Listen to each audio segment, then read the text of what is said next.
तो जैसा कि आप लोगों को पता है कि मैं ऐसे टॉपिक लेके आता रहता हूँ, तो आज कुछ नया स्टार्ट करेंगे। मैं आज बात करने वाला हूँ उस महायुद्ध की, जिस युद्ध के अंत के बाद के शुरुआत का जो युग आया, वो उससे भी कई ज़्यादा महाविनाशक था। ये बात हमको भी पता है और आपको भी पता है। जैसा कि मैं आप लोगों को अभी भी बता दूं कि वो जो युग था, वो कई नीतियों और कई कुकर्मों और अधर्मों के चक्कर में हुआ था। लेकिन ये जो उसके बाद युग स्टार्ट हुआ, जिस युग में हम हैं, जिसे हम कलयुग के नाम से दर्जा देते हैं, ये युग उससे भी कई ज्यादा महाविनाशक है। तो दोस्तों, मैं हूं आपका स्काई निगम। आज हम लोग वीडियो फिर से स्टार्ट करते हैं और हमारा टॉपिक होगा कलयुग। चलते हैं वीडियो में। तो दोस्तों, आप लोगों को तो सबको ये पता ही होगा कि हम लोग क्या नाम है, इस कलयुग में जो जी रहे हैं, इसकी शुरुआत उस महायुद्ध के अंत के बाद हुई, जो कि श्री कृष्ण जी के द्वारा हुई हुई गई थी अधर्म के खिलाफ, धर्म की स्थापना करने के लिए।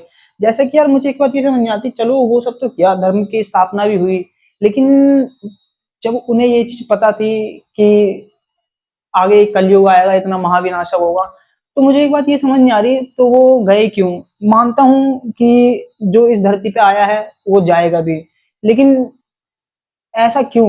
लोग कहते हैं कि ये मृत्यु लोक है, एस्ट्रो कहते हैं कि ये विज्ञान है, और हमारे यहाँ के सब धर्मांतर जो जो गुरु हैं हमारे, वो सब कहते हैं ये सब हमारे भगवान की महिमा है। तो ये सब तो हमारे भगवान की महिमा है ही है, लेकिन कुछ इस जगह पर पता है आप लोगों को, कुछ साइंस ने भी असर किया। जैसा कि आप लोगों ने महाभारत के युद्ध में भी देखा होगा कि साइंस और मैथमेटिक्स कई जगह हुए, यूज हुए। जैसा कि हम लोगों को आज के टाइम पे टेक्नोलॉजी के थ्रू ये सब पता चलता है, लेकिन उस टाइम पे लोगों को इस चीज का ज्ञान होता था। जैसे कि आप लोगों को मैं अभी भी दिखा सकता हूँ इस क्लिप में। देखिए, आप लोगों को तो पता ही होगा कि ये सारी जितने भी युद्ध नीति आई है, जितना भी सब कुछ आया है जो इस समय चल रहा है, ये सब पिछला हमारे बीते हुए कल में हो चुका है। तो इस चीज को ज्यादा स्पष्टीकरण करके मुझे बताने की जरूरत तो है नहीं, तो हम अपने मेन टॉपिक पे स्टार्ट करते हैं। तो जैसा कि मैं बात कर रहा था कलयुग की, एक ऐसा युग जिस युग में लोग, दुष्टता, मन में लालचपन, वैश्यापन, दूसरों के प्रति, औरतों के प्रति, और भाई भाई का ना होना, अपने ही लोगों का गला काट देना, और एकमात्र लोगों का रास्ता होता है सिर्फ पैसा। मगर आप लोगों को मैं ये चीज बता दूं ना, ये चीज लोगों के मन में बहुत बड़ी गलत फहमी है। आप ही बताइए, हमारे यहाँ पर मान लो किस चीज को सबसे ज्यादा मान्यता देते हैं? बताइए कमेंट सेक्शन में। चलो मैं बता देता हूँ, पैसे को। लेकिन आप लोगों ने कभी ये चीज दिमाग में लगाया है कि पैसे को ही क्यों देते हैं, और पैसे से क्या खरीदी जा सकती है इस दुनिया की वो सारी दुष्टता, सारी चीजें जिससे हमारा विनाश हो। लोगों को तो ये लगता है कि हमने घर में एसी लगवा ली, फ्रिज रख लिया, मोबाइल चला रहे हैं, और क्या नाम है, नई नई टेक्नोलॉजी यूज कर रहे हैं। चलो वो सब तो अपने जीने के लिए कर रहे हैं, क्योंकि उन्हें वो चीज करना पड़ रहा है। अगर वो चीज नहीं करेंगे तो वो इस युग में रह ही नहीं पाएंगे, जी ही नहीं पाएंगे। और दूसरी बात ये, कोई उन्हें रहने ही नहीं देगा इस युग में। क्यों? क्योंकि ये this is a most important for our life. ये बहुत जरूरी चीज होगी हमारी जिंदगी में, जिसे कहते हैं कि अगर ये नहीं तो कुछ नहीं। आप लोगों को मैं आज एक चीज और बताता हूँ, कलयुग की मेन सबसे गहरी, और जितनी भी मैंने जांच पड़ताल करी है, जितना भी मैंने पिछला देखा है, अब हम लोगों का जो भी इतिहास है, हर चीज में देखा है कि लोग यूं कहते हैं कि अरे आपने भगवान को तो देख लिया। क्योंकि हर मंदिरों में, घरों में, हमारे दिल में, इस दुनिया में, धरती के कण कण में है। लेकिन आप लोगों को एक चीज बता दूं, ये जो लोग कहते हैं कि कलयुग कहाँ है, कलयुग हम इंसानों के अंदर ही होता है। क्योंकि जिस पल से इंसान के अंदर मन में दूसरों का पैसा हड़पना यानी लालचपन, दूसरी औरतों, माताओं, बहनों को देख के अपने मन में उद्दंडता भावनाओं को लाना, वो चीज, वो हो गया कलयुग। कहीं जाके वैश्यावृत्ति करना, जुआ खेलना, ये हो गया तुम्हारा क्या नाम है, कलयुग का आगमन। और सबसे मेन पॉइंट, कलयुग को क्या पसंद है। आप लोगों ने वो राजा परीक्षित वाली कहानी तो सुनी होगी कि जब उन्होंने सांप डाल दिया था, वो ऋषि शंग ऐसी कुछ नाम और ऋषि हैं, ऋषि शंग ऐसी कुछ है। तो उनके क्या नाम है, उनके गले, वो ध्यान कर रहे थे तो उनके गले में गलती से उन्होंने कली के प्रभाव में आके उन्होंने ऋषि के ऊपर सांप डाल दिया। वो जो सर्प उन्होंने डाला था ना, तो उनके बच्चे ने देख लिया, तो उनके बच्चे ने राजा परीक्षित को श्राप दे दिया कि आपकी 7 दिन में मृत्यु हो जाएगी, क्योंकि उसे तो ये लगा कि ये घोर अपमान है अपने पिता के लिए, कि वो तप कर रहे हैं, इतना पुण्य का काम कर रहे हैं और उनके तप को भंग करना। ये तो आप लोगों को भी पता है कि हाँ ये चीज है, तो मैं टॉपिक से भटकता नहीं हूँ। तो आप लोगों को पता है कि राजा परीक्षित को 7 दिन का टाइम मिला, वो हर किसी के पास गए, हर किसी से पूछा, तो उन्होंने अपने इष्ट से पूछा कि प्रभु मैं ऐसा क्या करूं। तो जो उनके इष्ट वही हमारे भी इष्ट है सारे। तो उन्होंने कहा कि 7 दिन की भागवत सुनो। तो उन्होंने 7 दिन की भागवत सुना, उनके कष्ट मिटे, उनका जो ये श्राप था ये मिटा। लेकिन जिसे कहते हैं ना कहीं उन्होंने एक बहुत बड़ी गलती करी, पता है क्या? कि कलयुग को जगह दे दी इस युग में आने के लिए। पता है क्यों? और गलती कहाँ करी, ये आपको क्लिप में भी पता चल जाएगा और थोड़ा मैं अपने मुंह से बता भी देता हूँ। उन्होंने गलती यहाँ करी, उन्होंने कलयुग को, क्योंकि राजा परीक्षित जब पांडव चले गए तो राजा परीक्षित को उन्होंने अपना राजपाट सौंप दिया, और उसके बाद क्या नाम है, फिर कलयुग आया। तो एक दिन एक आदमी गाय को मार रहा था। मैंने सुना है ये एक तरह से, एक जिसे कहते हैं ना, कहानी मैंने सुनी हुई है कि हाँ ऐसे ऐसे मैंने पढ़ा भी है ये चीज, कई जगह पढ़ा है, एक जगह नहीं, जहां जहां मैंने सर्च किया हर जगह यही चीज पढ़ी। तो क्या नाम है, एक गाय था, एक गाय थी और एक बंदा खड़ा हुआ था, तो वो उसको डंडे से मार रहा था। तो राजा परीक्षित ने उससे पूछा कि तुम ऐसा क्यों कर रहे हो युग में। तो कली अपने असली रूप में आ गया। कली अपने असली रूप में आ गया। तो युद्ध हुआ दोनों के बीच में। तो आपको पता है राजा परीक्षित तो बहुत बड़े योद्धा थे एक तरह से माना जाए तो उन्होंने कलयुग को धर गिराया, धर दबोचा, अच्छे तरीके से घसीट दिया बिल्कुल ही। तो फिर उसके बाद ये कली को कली ने कहा कि मुझे स्थान दो इस युग में। तो उसको राजा परीक्षित ने स्थान दे दिया कि जहां भी दुष्टता, वैश्यवृत्ति, लोभ, लालच, किसी को किसी के प्रति बुरा प्रभाव, सोना, सोना जो लोग गले में पहनते हैं और दुकान पे जाके खरीदते हैं। अब समझ में आई मैं किस चीज के लिए बोल रहा, सोना। क्योंकि पैसे से एक ऐसी सोना भी खरीदा जा सकता है जो कि कलयुग का जो कि सबसे मेन पॉइंट है।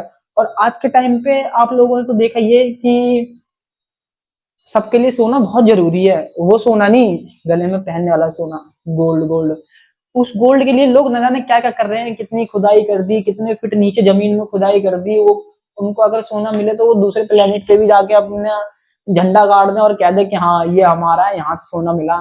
अभी वो तो सोचो, अभी हमारे 7 ग्रह में से एक ग्रह में मैंने सुना है कि उस वो वहाँ वो वाली बारिश होती है डायमंड की। इनके बस की होती तो वहां से सारा डायमंड ला के धरती पर रख देते ये सारे के सारे, अगर इनकी बस की होती तो। जैसा कि इनकी बस की है नहीं, वो तो मुझे भी पता है। तो इन लोगों ने बहुत सारी क्या नाम है कोशिश करी सोने के पीछे। तो फिर राजा परीक्षित ने उनको ये 5 जगह दी कलयुग को।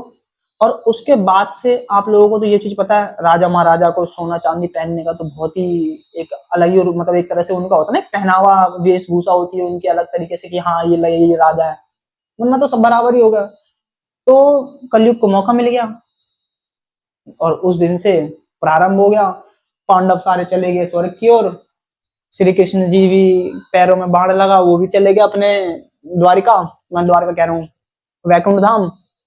और बचे कौन? हम जैसे मनुष्य, जो कि आज भी कली के प्रभाव से हम लोग ये पूरी बातों को झेल रहे हैं और कली को झेल रहे हैं। लेकिन हमें ये भी पता है कि जैसा कि आप लोगों ने पुराणों में सुना होगा कि कल की भगवान आएंगे, अवतार लेंगे, वो आएंगे, हमें भी पता है वो बुराइयां खत्म करेंगे। लेकिन सबसे पहली बात, मोस्ट इंपॉर्टेंट वन थिंग, कि अपने अंदर से पहले कलयुग को भगाओ।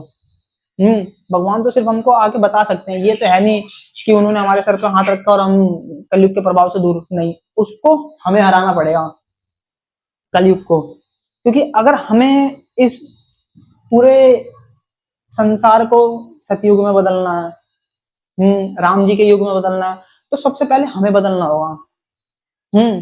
मेरा कहने का मतलब पता क्या है कि ये जो अपने मन में लालच, दूसरों के प्रति उनकी खुशी ना देख पाना, अपने आप में पैसा ही सब कुछ बलवान है, बिना पैसे के इस दुनिया में कुछ नहीं है, ये सब फालतू की बातें हैं। इस चीज को मैं मानता हूँ अच्छे तरीके से, क्योंकि यार मैं बताऊं, मैं आज का लड़का हूँ, मैंने ये सारी चीजें ना अपने अंदर एक तरह से देखी है मैंने।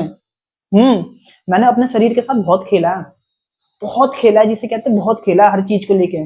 क्यों? क्योंकि मुझे ना अपने ऊपर एक तरह से वो होना था कि हमारा शरीर बना है पंचभूतों से, तो हमारा शरीर बना तो बना कैसे? जो लोग कहते हैं ना कि अपने शरीर में ही, हमारे शरीर में ही इतनी ऊर्जा है कि हम अपनी ऊर्जा को अगर जागरूक करें तो हम क्या से क्या नहीं कर सकते। ये बात रियल है कि जो हमारा पंचभूत से ये शरीर बना है, ये बहुत ही यूनिकनेस है। एक बार को रोबोट भी बनाओगे ना तो उसे चार्ज करने की जरूरत पड़ेगी, मगर हमें चार्ज करने की जरूरत नहीं पड़ेगी। बस ये है, अपने शरीर को स्वस्थ रखो। अगर तुम्हें और ज्यादा जैसे 100 साल के ऊपर जीना है, स्वस्थ तंदुरुस्त रहो, सब जियोगे। लेकिन सबसे पहले अपने मन में कली का प्रभाव हटाओ। हम्म ये कलयुग की सोना चांदी, ये चांदी में तो नहीं है, मगर सोने में तो जरूर है कलयुग का वास। जिसके घर में सोना है उसका नाश होना है, ये चीज ध्यान रखना। और ऐसी बात नहीं है, लोग लेते हैं अपने पहनने के लिए, लेते हैं जो भी कुछ के लिए लेते हैं, लेकिन मेरा मानना ये है कि ऐसे ऐसे है। और फिर उसके बाद आप लोगों को पता ही है कलयुग में क्या क्या हो रहा है, क्या नहीं हो रहा है, सब देख ही रहे हो।